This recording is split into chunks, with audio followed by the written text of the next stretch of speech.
kesempatan kali ini kami akan membahas mengenai materi Kesultanan Tidore dan Ternate, dua kerajaan Islam yang sangat besar dan berkembang di Indonesia, khususnya di Maluku Utara.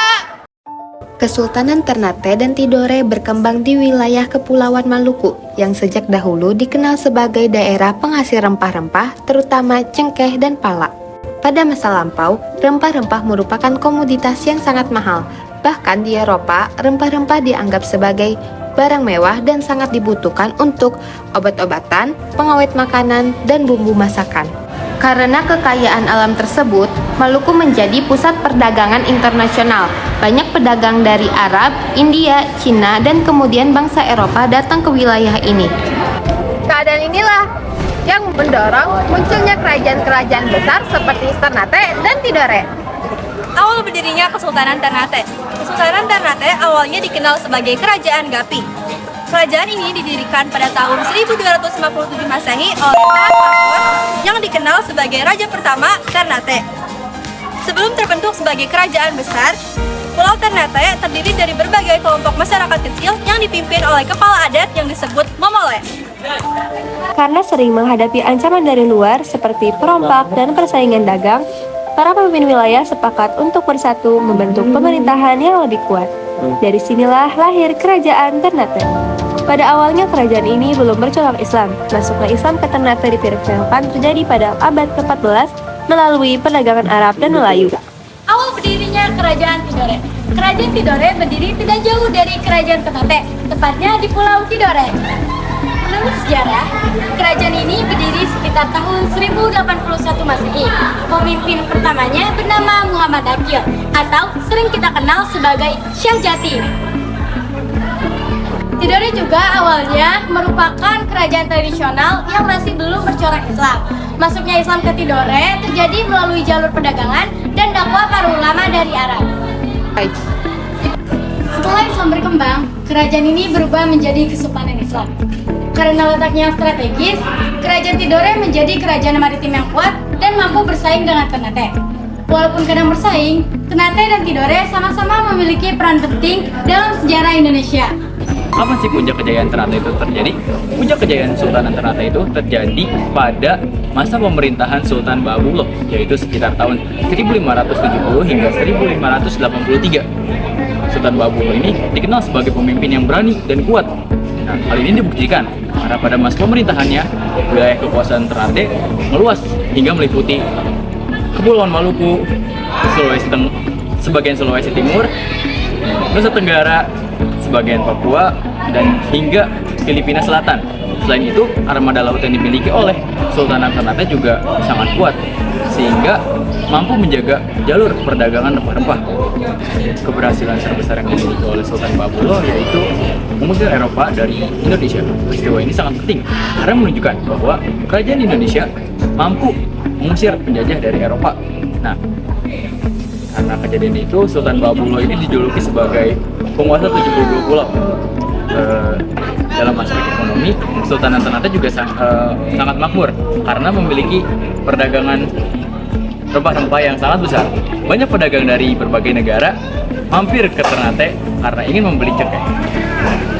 Kesultanan Tidore mencapai puncak kejayaannya pada masa Sultan Luku pada akhir abad ke-18.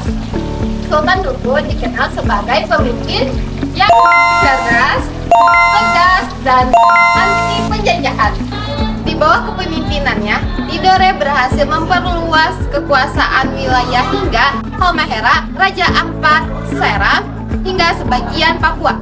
Sultan Luku juga memimpin perlawanan besar terhadap Belanda.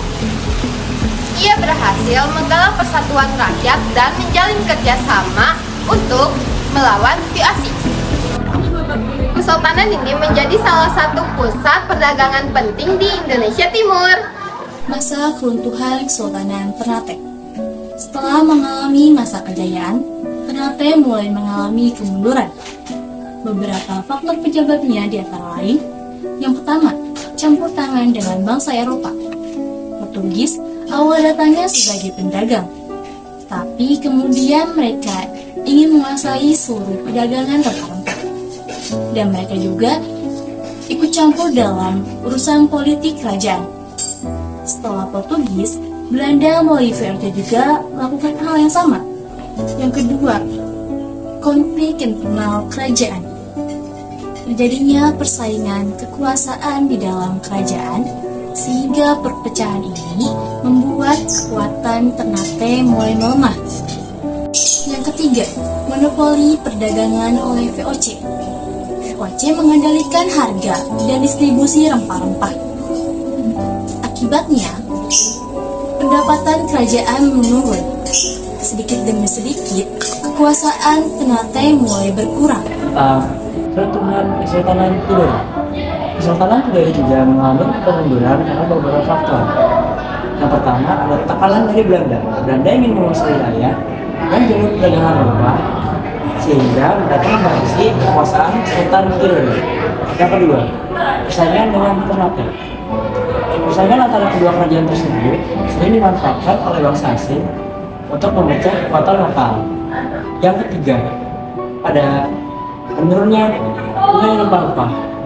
Ketika rempah-rempah sudah tidak menjadi komoditas utama dunia, perekonomian kerajaan pun ikut melemah.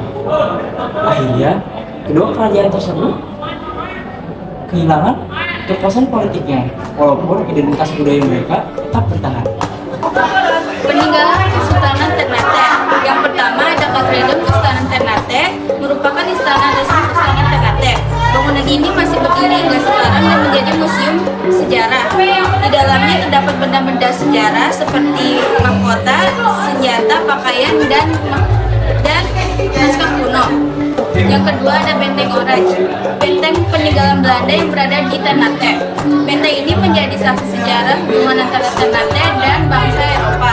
Yang ketiga ada Benteng Takuno. Benteng ini awalnya dibangun Portugis, digunakan untuk pertahanan dan pengawasan perdagangan rempah-rempah. Yang keempat ada Masjid Kesultanan Ternate.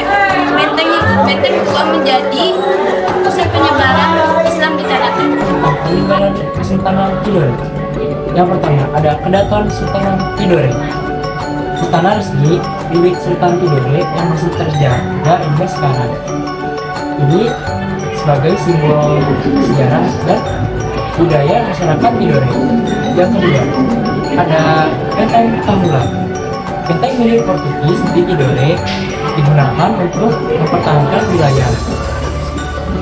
Yang ketiga ada Benteng Loreng. Benteng tua yang menjadi bukti bahwa bangsa Eropa pernah ke Indonesia. Yang keempat, tradisi adat dan upacara kerajaan. Upacara seperti pelantikan sultan dan ritual adat yang masih dilestarikan hingga sekarang.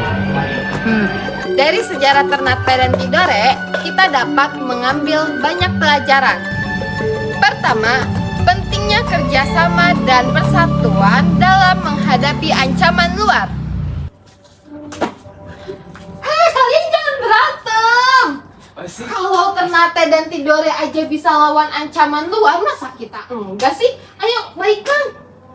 Udah ya, gue minta maaf. Udah, mau maafin.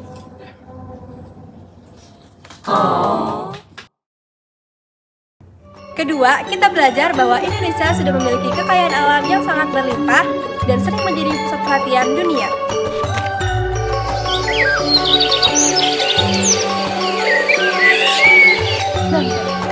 Yang ketiga, kita harus menghargai para pemimpin seperti Sultan Banuwa dan Sultan Duku yang berani melawan penjajah.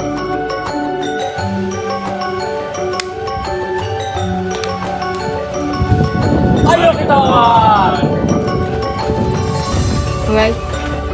Yang keempat, kita perlu menjaga peninggalan sejarah agar generasi mendatang tetap mengenal identitas bangsanya.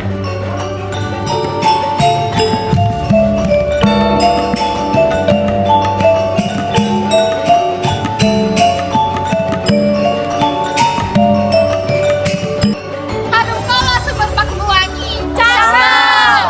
Duku Setio di Tanah Timur. Cakep. Ternate Tidore tetap di hati, sejarah bangsa takkan luntur.